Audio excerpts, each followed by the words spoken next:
dengan anggota. Assalamualaikum warahmatullahi wabarakatuh. Saya Andini dari kelompok 3 kelas Indralaya. Perkenalkan, saya Dian Agustin, NIM 0609 1182 126016. Assalamualaikum warahmatullahi wabarakatuh. Perkenalkan, saya Rizky Fatima dari kelompok 3 dengan NIM 0609 1282 126052. Saya Tri Septiana, NIM 0609 11821 26002. Kami akan menampilkan video mengenai asam nukleat yaitu DNA dan RNA. Tujuan pembelajaran: mahasiswa mampu menerapkan pemikiran logis, kritis, sistematis, dan inovatif dalam konteks peranan asam nukleat pada makhluk hidup. Dasar teori: asam nukleat merupakan polimer yang terdiri atas banyaknya mononukleotida yang diikat melalui ikatan fosfodiester. Nukleotida terdiri dari 3 komponen yaitu basa nitrogen, gula pentosa, serta gugus fosfat. Asam nukleat terbagi menjadi 2 macam yaitu DNA dan RNA. DNA merupakan makromolekul yang terbentuk dari sejumlah deoksiribonukleotida. Pada DNA, gula yang menyusun adalah 2-deoksiribosa dan basa pirimidinnya adalah timin dan sitosin. Sedangkan pada RNA, gula yang menyusun berupa ribosa dan basa pirimidin adalah sitosin dan urasil, bukan timin. Adapun sampel yang kami gunakan yaitu DNA dan RNA. Prosedur proyek: 1. Pelajari dan pahami materi terkait asam nukleat termasuk DNA dan RNA. 2. Gambarlah senyawa-senyawa penyusun asam nukleat. 3. Buatlah media yang digunakan untuk membantu penjelasan. 4. Rekamlah penjelasan materi mengenai asam nukleat. 5. Editlah rekaman tersebut menjadi video yang menarik. Baiklah, saya akan menjelaskan mengenai komponen-komponen penyusun asam nukleat. Asam nukleat merupakan salah satu biomolekul penyusun makhluk hidup. Asam nukleat merupakan polimer yang tersusun atas banyak mononukleotida yang tergabung melalui ikatan kovalen fosfodiester.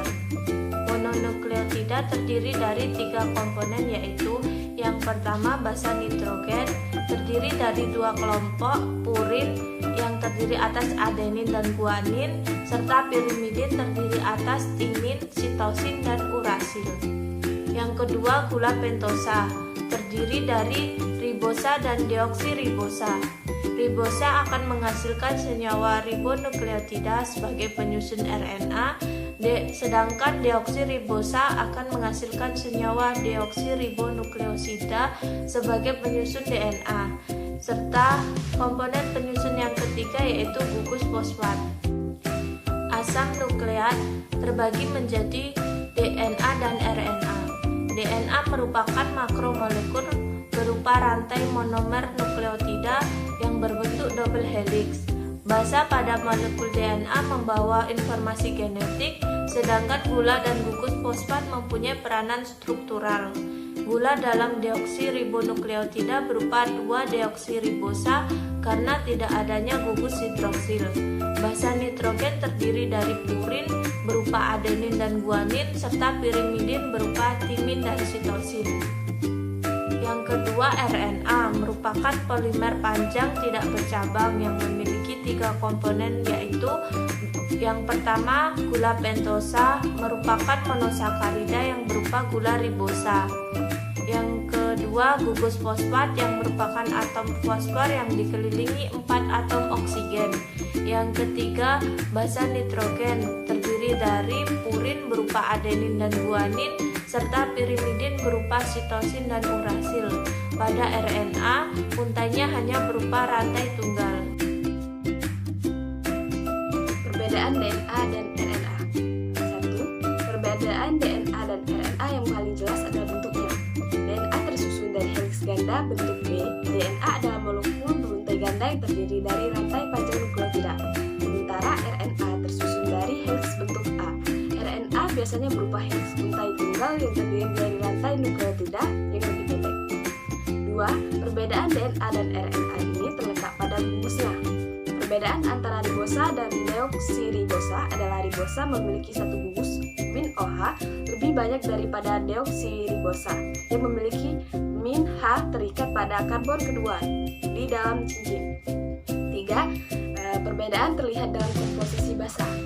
DNA dan RNA memiliki basa nitrogen yang hampir identik. Keduanya memiliki basa adenin, sitosin, dan guanin. Namun DNA menggunakan basa keempat yang disebut timin. Basis keempat RNA adalah urasil.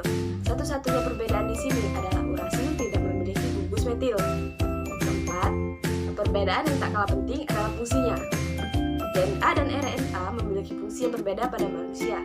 DNA bertanggung jawab untuk menyimpan dan mentransfer informasi genetik, sedangkan RNA secara langsung mengkode asam amino dan bertindak sebagai pembawa pesan antara DNA dan ribosom untuk membuat protein. DNA berfungsi sebagai informasi genetik jangka panjang. DNA menjadi transmisi informasi genetik untuk membuat sel lain dan organisme baru.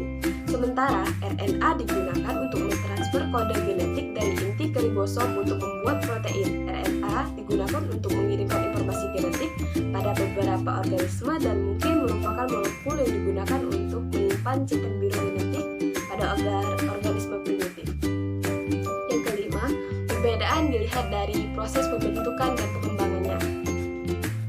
DNA bisa mereplikasi diri sendiri. Replikasi DNA adalah proses dasar duplikasi informasi genetik yang penting untuk kelangsungan hidup semua sel hidup. Sementara RNA merupakan disintesis dari DNA sesuai kebutuhan. Molekul RNA disintesis melalui proses yang disebut transkripsi. RNA dalam hal ini adalah fotokopi DNA dari sel. Yang keenam, perbedaan lainnya adalah lokasi tempat keduanya berada. DNA berlokasi di sel eukariotik, di mana ia ditampung dalam nukleus, sedangkan RNA berada di sel sitoplasma. RNA terdiri dari 3 jenis, mRNA, tRNA, dan rRNA. Yang ketujuh yaitu perbedaan bisa dikendali dari reaktivitasnya. Ikatan CH dalam DNA membuatnya cukup stabil, ditambah tubuh menghancurkan enzim yang akan menyerang DNA. Ikatan OH di ribosa RNA membuat molekul lebih reaktif dibandingkan dengan DNA. RNA tidak stabil dalam kondisi basah. Di dalam alur besar dalam molekul membuatnya rentan terhadap serangan enzim. RNA secara konstan diproduksi, digunakan, digenerasi, dan didaur ulang. DNA rentan terhadap kerusakan UV, sementara RNA relatif tahan terhadap kerusakan akibat sinar UV. Baiklah, di sini saya akan menjelaskan beberapa perbedaan antara sel DNA eukariotik dan sel DNA prokariotik.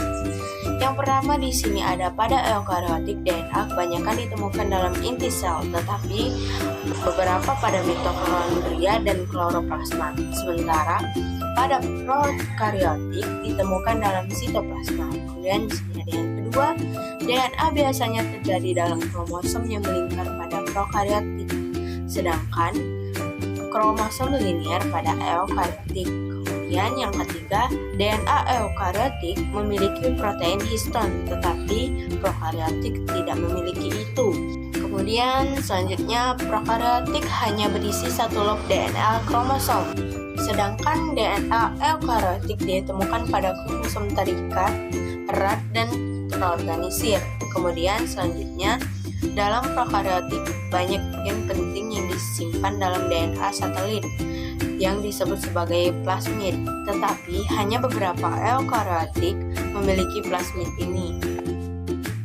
Replikasi DNA merupakan proses penggandaan DNA yang terjadi di nukleus atau inti sel, yang terjadi pada fase sintesis interfase pada pembelahan sel. Tujuannya agar sel anak mengandung DNA yang identik dengan sel induk. Lalu ada model replikasi DNA. Model replikasi DNA ini ada 3. Yang pertama, model konservatif. Bertujuan, kedua untai DNA induk berfungsi sebagai cetakan. Yang kedua, ada model replikasi DNA semi konservatif. Kedua untai DNA induk berpisah, masing-masing membuat untai baru sebagai pelengkapnya. Yang ketiga ada model replikasi DNA dispersif, di mana beberapa bagian DNA induk secara tersebar berfungsi sebagai cetakan. Kemudian masing-masing bagian tersebut membuat bagian DNA baru sebagai pelengkap. Lalu ada enzim yang digunakan dalam replikasi DNA. Yang pertama ada enzim helikase, berfungsi memutuskan ikatan hidrogen untuk membuka rantai double helix DNA menjadi 2 rantai tunggal. Selanjutnya ada enzim RNA primase, membentuk RNA primer sebagai awal pembentukan rantai baru DNA. Yang ketiga ada DNA polimerase, menggabungkan nukleotida menjadi polimer DNA yang panjang. Lalu yang keempat ada enzim DNA ligase, menyambungkan fragmen DNA menjadi untaian DNA lengkap. Mekanisme replikasi DNA. Mula-mula heliks ganda DNA yang berwarna merah dibuka menjadi 2 untai tunggal oleh enzim helikase di nomor 9 dengan bantuan topoisomerase di nomor 11 yang mengurangi tegangan untai DNA. Untaian DNA tunggal dilekati oleh protein-protein pengikat untaian tunggal pada nomor 10. Untuk mencegahnya membentuk heliks ganda kembali. Primase di nomor 6 membentuk oligonukleotida RNA yang disebut primer di nomor 5 dan molekul DNA polimerase di nomor 3 dan di nomor 8. Melekat pada seuntai tunggal DNA dan bergerak sepanjang untai tersebut, memperpanjang primer, membentuk untaian tunggal DNA baru yang disebut leading strand nomor 2 dan lagging strand nomor 1.